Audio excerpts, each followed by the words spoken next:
Olá, tudo bem? Como é que vocês estão? Eu sou o professor Tiago, faço parte da Escola de Ensino Médio de Amontada. Mas antes da gente começar o vídeo, lembrando, deixa o like aí, curte o vídeo e se inscreva no canal para receber sempre quando eu postar novos vídeos, vocês receberem, tá certo, gente? Não se esqueça disso. Mas vamos dar início à nossa aula. Hoje a gente vai dar início ao capítulo, né, sobre o Império Romano e o Império Bizantino. Claro que nessa primeira parte desse vídeo, que vai ser dividida em dois, a gente vai estudar o Império Romano. E aí a gente vai estudar como foram o Império Romano nos primeiros tempos, como foi estruturada, como foi a política, a expansão territorial e também a queda do Império Romano, como a gente pode dizer assim. É bastante fascinante a história do Império Romano, principalmente porque ele influencia até as sociedades atuais. Então, vamos lá começar, né? No começo, gente, da era cristã, o Império Romano ele tinha uma extensão territorial gigantesca, que ele abrangia parte da Europa, parte da África, da Ásia e do Mediterrâneo. Como a gente pode observar aí no mapa, toda essa parte de vermelho é o Império Romano. Se a gente for observar, ele foi um dos maiores impérios que já houve na história, gigantesco. Se a gente for observar, ele abrangia partes em todas, se a gente for observar, no continente africano, no Mediterrâneo, na Europa e na África. Era um território gigantesco, controlado, claro, pelo imperador.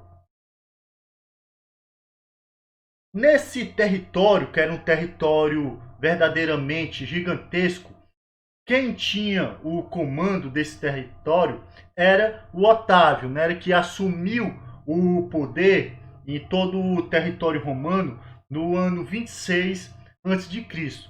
A gente vai lembrar que ele, o Otávio, conhecido também como Augusto, né, divino, ele era sobrinho de Júlio César, que ele fez parte, inclusive, do segundo triunvirato, né, que é aquele governo dos três varões, que a gente vai observar que foi no momento desse segundo triunvirato, teve muitos conflitos, inclusive conflitos armados, guerra entre os três que dominavam, que era Lepto, Marco Antônio e Otávio Augusto. Claro que a gente vai observar que Otávio Augusto, ele vai dominar, ele vai vencer, então ele vai destituir o Lepto do poder, né, no ano 30 a.C., e também vai derrotar Marco Antônio, e assim ele vai governar o Império Romano sozinho. Marco Antônio ele vai perder, né, como eu já falei, para o Otávio Augusto. E ele, o Otávio, ele é muito consciente. Na verdade, ele é um imperador diferente, inclusive de Júlio César. Ele tem uma consciência maior. Ele é muito mais sábio. Na verdade, ele é um político. Está diferente de Júlio César, que ele era um militar no comando do Império Romano. Otávio Augusto, ele vai ser um político. E dentro da sua visão, ele conhecia principalmente a força, principalmente, da República, que fazia parte, inclusive, do imaginário romano. A gente vai observar que era um papel muito importante, principalmente o que é que ele vai fazer para manter verdadeiramente este imaginário de uma república. Ele vai manter principalmente algumas funções, principalmente ele vai manter o Senado. O Senado verdadeiramente é o símbolo do Império Romano, é o símbolo da República, e ele vai manter vivo esse símbolo que vai ser o Senado. Ele também vai manter a figura, inclusive, dos magistrados, principalmente como os cônsules. E basicamente o Senado e os cônsules, eles são símbolos republicanos. e fazia parte, inclusive, do imaginário das pessoas. A pessoa acreditava verdadeiramente na República Romana. E o Otávio, consciente disso, ele continuou mantendo como símbolo para fazer parte, né, uma alusão, porque verdadeiramente ele era um político, ele sabia governar. Inclusive isso, se a gente for observar, o Senado, inclusive mais tarde, no ano 27 antes de Cristo, se a gente for observar, o Senado vai conceder o título a Otávio de Augusto, né, que Augusto significa divino. E esse título de Augusto era dado apenas aos deuses, né, romanos, os príncipes, o chefe do Senado e o sumo pontífice, né, que era o sumo sacerdote que fazia parte do Império Romano. Esse era apenas as pessoas que tinham o título de Augusto, que significa divino. Mas aí vai ser dado esse título, inclusive, para Otávio, que mais tarde a gente vai observar, ele vai ser chamado simplesmente com o nome Augusto, que significa divino. Otávio, ele também vai ser aclamado imperador, né? Principalmente pelo exército romano, um dos maiores exércitos e mais bem treinado, mais bem capacitado da época. 4 décadas que se passaram nesse governo do Augusto, né, de Otávio Augusto, e ele vai promover várias reformas, principalmente no Império Romano. Principalmente, eu acho muito interessante o que ele vai fazer. Por exemplo, os senadores que eram acusados de corrupção, eles verdadeiramente eram destituídos do seu cargo. Eles verdadeiramente, vamos dizer assim, eles eram demitidos. Eles perdiam a sua função no Senado. Também ele vai perdoar as dívidas que os camponeses tinham. Ele também, para legalizar, vamos dizer, e para agilizar a justiça, ele vai criar um tribunal de pequenas causas, para agilizar principalmente a agilidade da justiça, para que ela fosse verdadeiramente, funcionasse verdadeiramente mais rápido e funcionasse, fosse mais coesa. Também nos momentos que o Império Romano ele vai entrar em crise, ele vai distribuir alimento e dinheiro para o povo. E aí a gente vai observar que isso é aquela velha política romana, que é a que a gente estudou na aula passada, que era a política de pão e circo. Quando o momento de crise se acentuava, ia lá Otávio Augusto, né? E aí ele pegava e distribuía alimento, dinheiro ao povo, e aí também ele começou a incentivar principalmente espetáculos públicos. Aí vai entrar o teatro grego com base das tragicomédias, vai entrar as lutas de gladiadores, que na verdade era para quando o império estava em crise, as pessoas se esquecessem dos problemas que estavam acontecendo. Então, na verdade, é a política de pão e circo, a velha política romana. Com a morte, né, de Otávio Augusto, vai assumir o poder o seu genro, né, o Tibério, que ele vai governar até 68 a.C., né, que ele, na verdade, nesse primeiro momento, vão ser os imperadores romanos vão ser basicamente de duas famílias, né, a família Júlia, que era a de Augusto, e a Cláudia, que era de Tibério. Foi governado, na verdade, por essas duas famílias, o Império Romano. Nesse momento, né, no governo principalmente de Tibério, é que vai se acentuar principalmente, verdadeiramente, muitas conspirações, vão perseguir seus opositores, vão assassiná-los. Vai ser um momento verdadeiramente de os imperadores romanos, diferente de Otávio Augusto, né? Como vocês estão vendo aí a imagem, duas esculturas romanas, que a de Tibério e de Augusto. E eles foram dois homens que seguiram basicamente formas de governar diferente. Augusto, ele era muito mais intelectual, muito mais político. Ele sabia governar, né, verdadeiramente. Já Tibério, a gente vai observar que ele vai usar a sua força, o seu poder, principalmente para perseguir e assassinar várias pessoas no Império Romano, principalmente quem era contra o seu governo. Quando Tibério ele falece, né, vai morrer, quem vai assumir vai ser Calígula. E aí o que é que vai acontecer? Calígula também ele é conhecido como um louco, né? Ele vai ser um dos imperadores romanos, aí se a gente for observar, que verdadeiramente vai ser considerado louco. Primeiramente, o que é que ele vai fazer? Olha aí, ó. Ele vai condenar inúmeras pessoas à morte, vai assassinar muita gente. E aí o que é que ele vai fazer? Ó, vai confiscar os bens das pessoas, verdadeiramente vai tomar os bens, a riqueza das pessoas. Inclusive, ó, o que é que ele vai fazer? Ele vai conceder honrarias ao seu cavalo, ó, o cavalo dele, né? Ele vai verdadeiramente dar honraria. Inclusive, ele vai nomear o seu cavalo como cônsule. Gente, o cônsule, naquele tempo do Império Romano, ele era como se fosse o presidente. Ele era que presidia, inclusive, o Senado. É como ele se fosse... Ele era que tinha poder executivo. E, na verdade, ele tinha as funções quase como o presidente atual hoje. Olha aí, ele nomeia o seu cavalo. Isso é um pouco insano.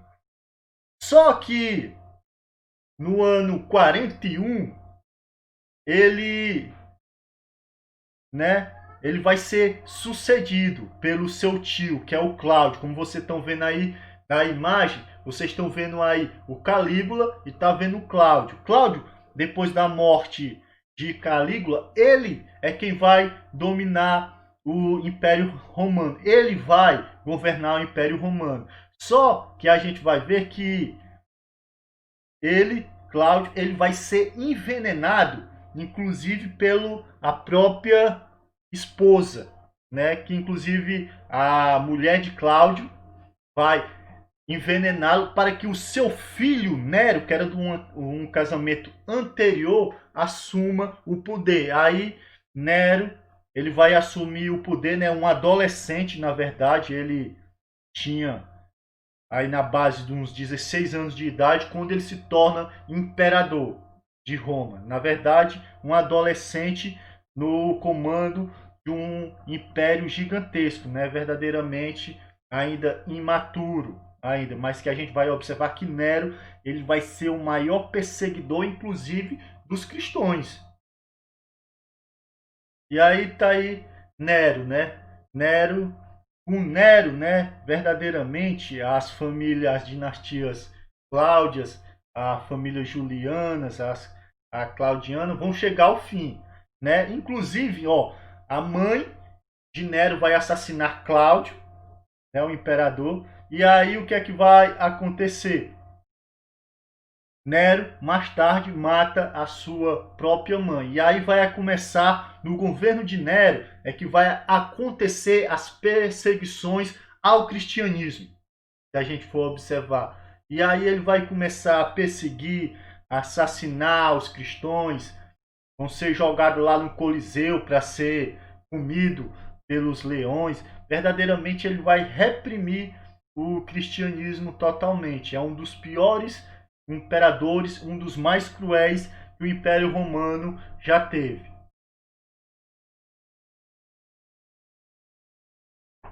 Com a morte de Nero, né, vai acontecer no Império Romano uma guerra civil gigantesca, né, se a gente for observar. E essa guerra civil, ela vai verdadeiramente causar muito destruição no Império Romano, como qualquer guerra. As piores de todas as guerras sempre são as guerras civis. Após, a gente vai observar que essa guerra civil, quem vai assumir o poder é o Vespasiano, que é o general da família dos Flávios. Então, no período do que o, vamos dizer, imperador Vespasiano, ele vai governar o Império Romano, vai ser um período onde o Império Romano vai ter um esplendor gigantesco. A gente vai analisar assim. E aí a gente vai observar que no período que o Império Romano mais vai chegar a seu esplendor, a sua grandeza, vai inspirar verdadeiramente o seu império, é na dinastia dos Flávios e dos Antônios, que verdadeiramente o império vai passar pela chamada, então, a paz romana, né? E verdadeiramente, claro, que a paz romana é uma paz fictícia, que na verdade é uma paz forçada, né? Através, inclusive, da ação militar. A gente vai observar que com a chamada Pax Romana, então paz romana, as cidades, vamos dizer assim, todas as províncias romanas, se a gente for observar, vão ter um processo de romanização, né? As cidades, vamos dizer assim, as províncias, elas vão crescer, elas vão verdadeiramente se aumentar o seu padrão de sociedade.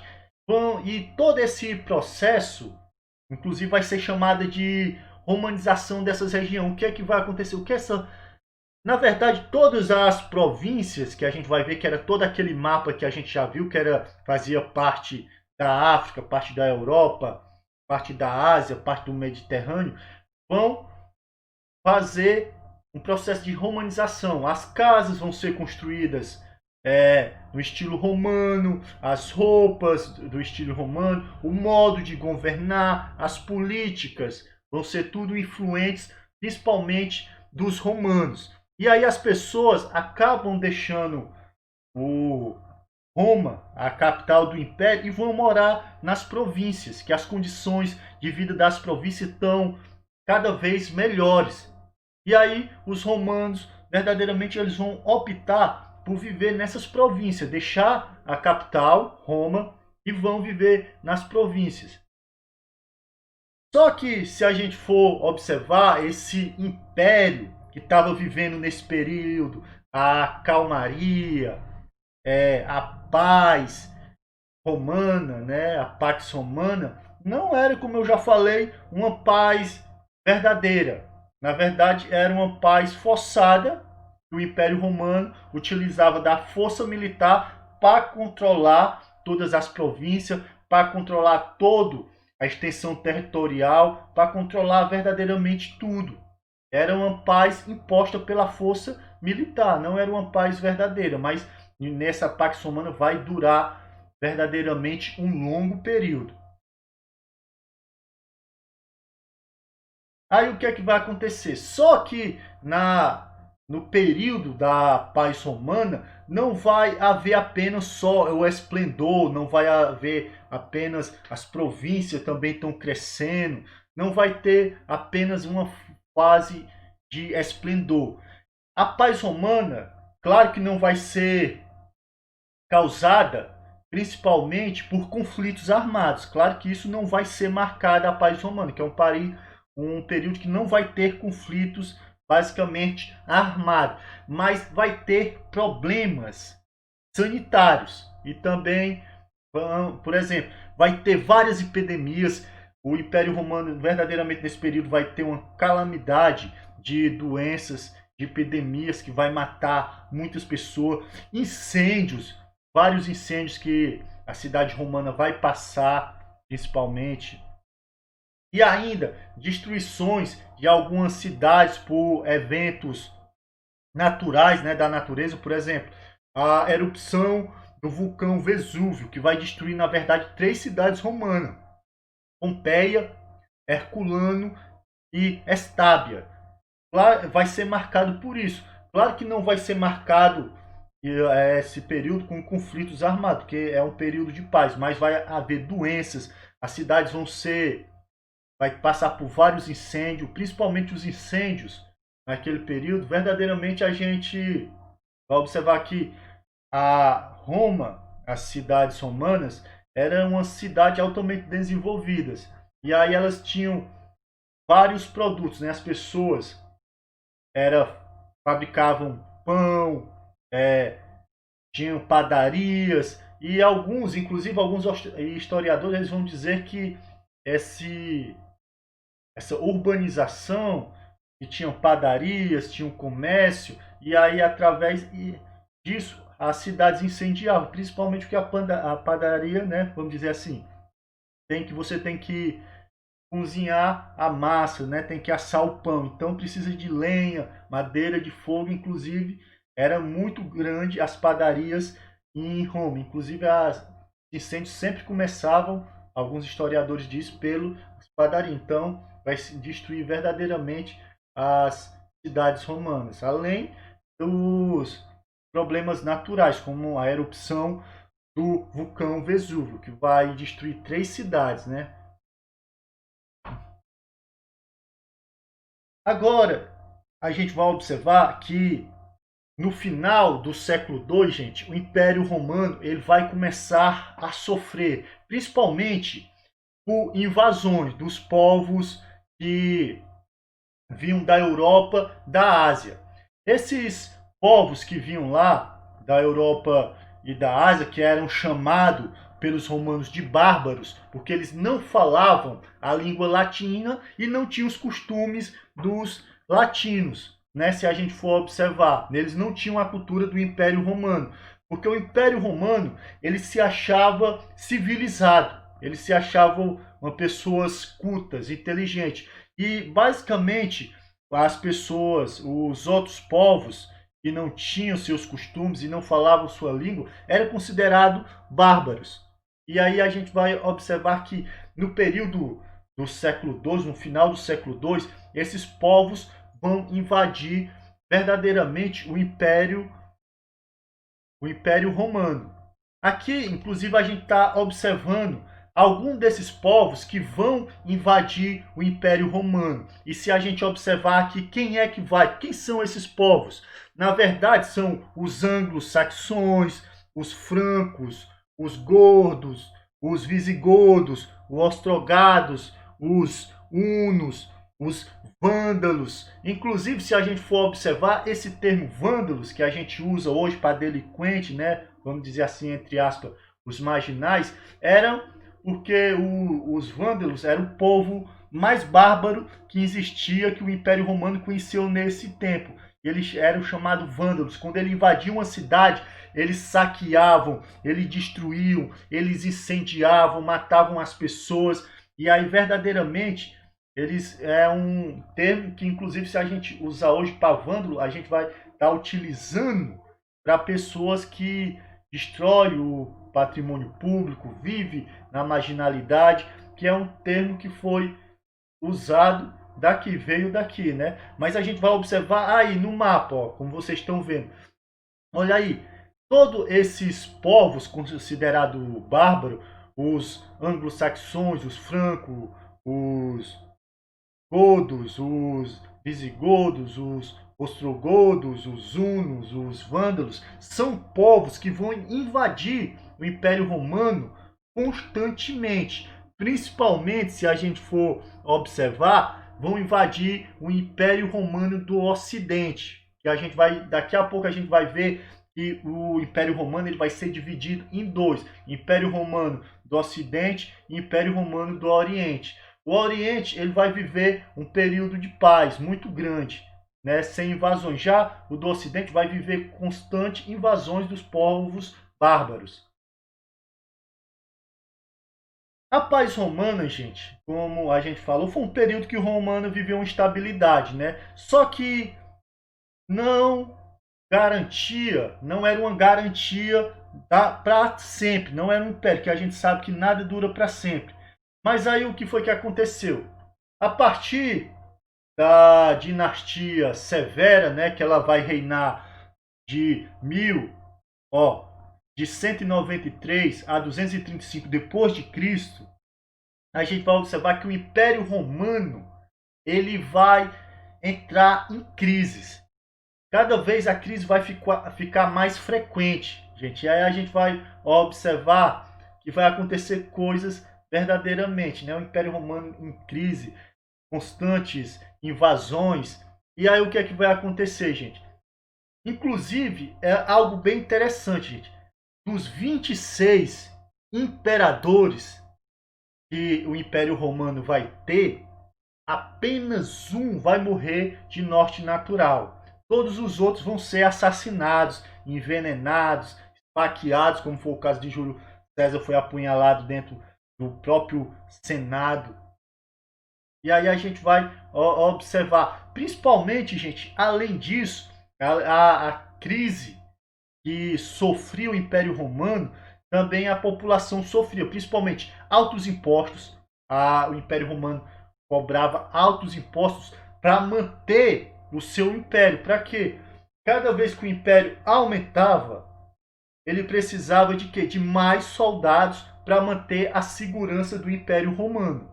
Cada vez que o império expandia, para manter sob controle, ele tinha que ter mais soldados. E os soldados, eles tinham que ter alimentos, eles tinham que ter, vamos dizer também, eles tinham que ter seu soldo, seu salário. E aí o que é que vai acontecer? Com isso, o Império Romano vai entrar numa crise econômica e agrícola, né? Porque a gente vai observar, o Império cresce, fica gigantesco, uma população de milhões de pessoas que precisam ser alimentadas. Então, vai faltar alimento e ainda a crise econômica. Isso é que vai fazer com que o Império Romano ele chegue ao fim.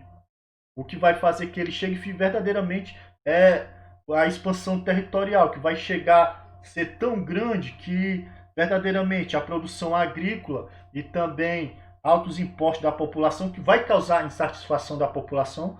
Se a gente for observar, as populações não vão querer verdadeiramente pagar esses impostos, que são absurdos, esses impostos romanos, gigantescos, muito altos, e aí vai fazer com que ela fique com uma crise econômica e agrícola, né? Sem alimentos, com pouco dinheiro também, se a gente for observar, principalmente para pagar o soldado que garantia a segurança do Império Romano nesse período de paz romana, que era uma paz forçada, que era uma paz garantida pela força militar.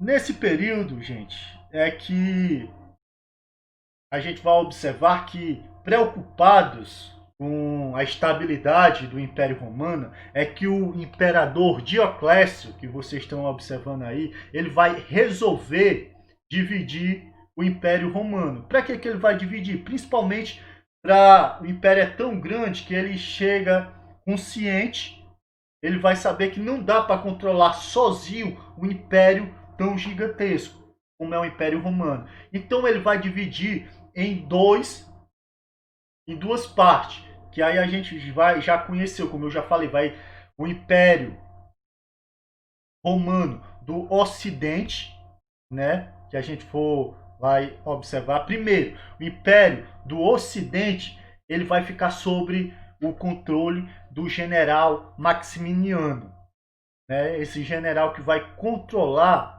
principalmente o Ocidente, né? E o Oriente vai ficar sob o controle do Diocleciano, do imperador Diocleciano. Ele faz isso para tentar verdadeiramente acabar com a crise frequente que o Império Romano está passando. Verdadeiro, pela crise econômica, a crise agrícola, as invasões dos bárbaros.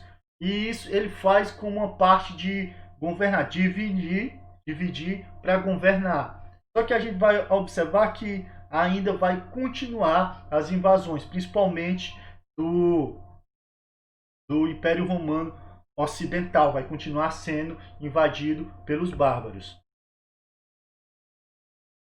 A gente vai observar que mais tarde o Diocleciano ele vai dividir seu império em 4 partes, né? Que ele vai chamar de tetrarquia. Ele vai dividir esses territórios em 4 partes. Vai dividir esse território em 2, e vai ter verdadeiramente 2 imperadores, esses dois imperadores terão o título de divino, de Augusto, e aí cada um deles, eles vão ter autonomia para escolher seu sucessor.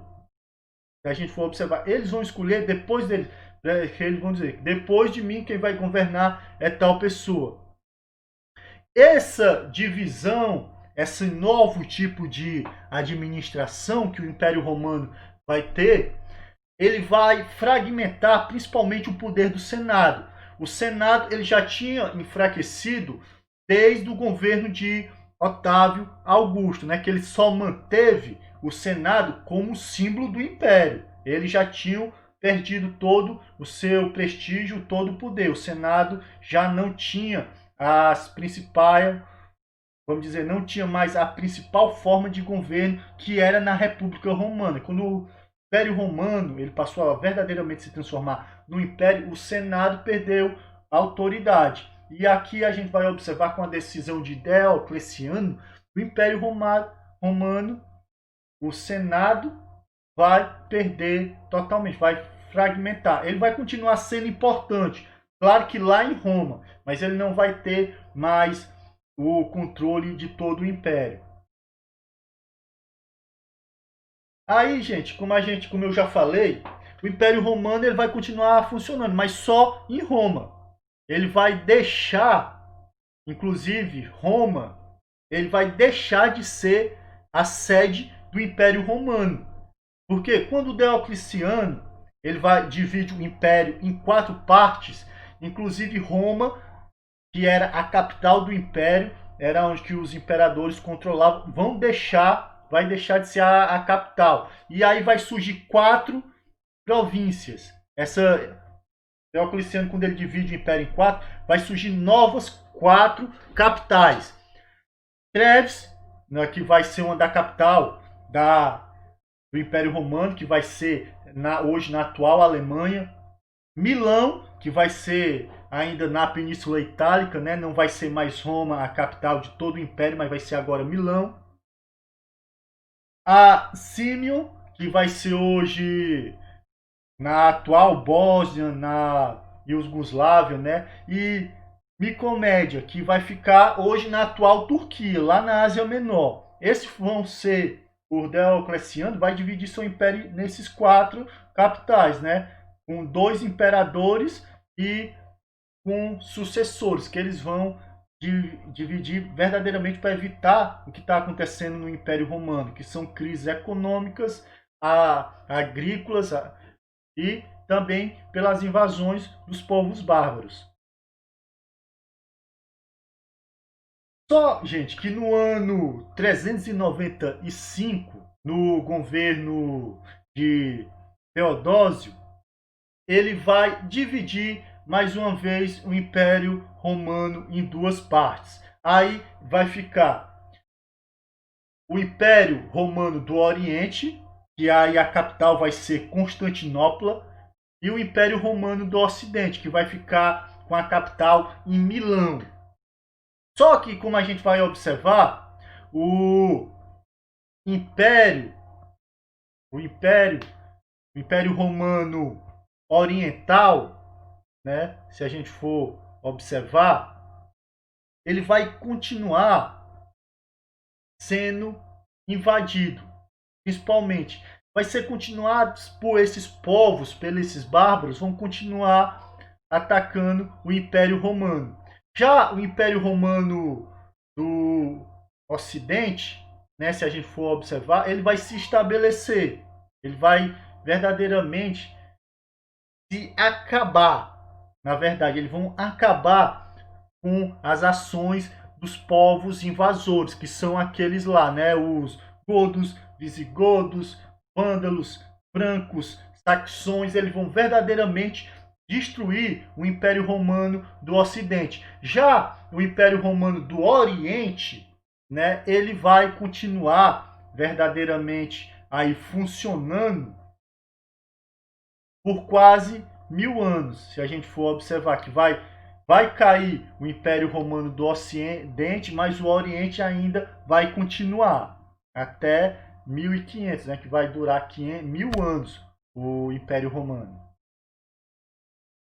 E aqui a gente está observando aí com Teodósio. Se a gente for observar, vermelho, o Império Romano, né, com a sede em Milão, e de lilás, o Império Romano, né, sobre a capital Constantinopla. Se a gente for observar, esse foi a divisão de Cláudio. Só que o Império Romano, se a gente for observar do Ocidente, ele vai ser invadido constantemente pelos bárbaros. Já o do Oriente, ele vai viver um período mais longo, não vai ter invasões dos bárbaros, eles vão viver mais pacífico, vai ser mais organizado, verdadeiramente. No século V, gente, no início do século V, as legiões romanas, na verdade, elas vão ser expulsas dos territórios dominados, vão ser expulsos da Bretanha, né? Hoje que a gente conhece como a Inglaterra. Aí a gente vai observar que os visigodos, eles vão devastar a região da Gália, vão invadir a Itália, vão saquear Roma. E aí a gente vai observar que em 452, os hunos, comandado pelo inclusive Átila, né, eles vão invadir a Península Itálica e vão arrasar a cidade de Pádua e a capital do Império Romano no Ocidente, que é Milão. E aí, se a gente for observar, no ano 446 depois de Cristo, né, o último imperador romano, que vai ser Rômulo Augusto, ele vai ser derrotado, né, pelo rei dos Hérulos, né, Odoacro, né, por Odoacro, o rei do Heróculos. Eles vão ser totalmente... E aí, nesse período, vai acabar o Império Romano do Ocidente. Só vai continuar o Império Romano do Oriente, com capital na Constantinopla. Este vai existir, continuar existindo até o fim da Idade Média, né? Até quando aqui a gente vai observar que é o período que começa a Idade Média e aí até no fim, né? Que vai ser em 1500. Gente, a nossa aula chegou ao fim. Quero agradecer a participação de vocês, né? Essa semana, se a gente for observar, vocês estão assistindo esse vídeo, a gente vai ser basicamente a nossa penúltima semana, né? Mas vocês já vão entrar aí no período de férias, mas eu também quero dizer que permaneçam em casa. Não, ainda a gente está em isolamento social, a gente ainda está vivendo um momento difícil de pandemia. E nesse período que vocês vão entrar verdadeiramente de férias, permaneçam em casa, porque a saúde de vocês são mais importante, ok? Então permaneçam em casa. Se sair por uma, vamos dizer assim, por alguma ocasião importante, usem máscara, usem álcool em gel, lave sempre as mãos com água e sabão. Vamos verdadeiramente cuidar da saúde, a saúde em primeiro lugar, tá certo? Então, também, gente, deixa aí o like para me ajudar, se inscreva aí no meu canal, tá certo? Para vocês receberem vídeos sempre que eu terminar de gravar, vocês receberão, tá certo? E continue o estudo, tá certo, gente?